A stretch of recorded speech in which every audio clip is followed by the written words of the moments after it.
Hello friends, very good morning to all of you. So today we will learn about the young ones of animals and birds.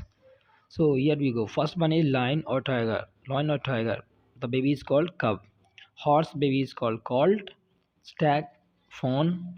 Pig, piglet. Owl, owlet. Duck, duckling. Dog, puppy.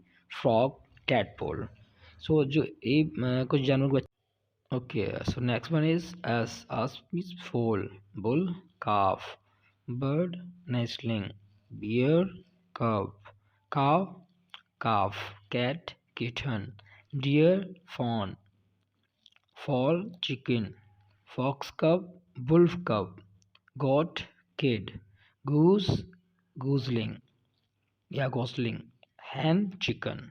Okay, thanks a lot for watching my videos. See you in the next video. Till then, bye bye. Bye.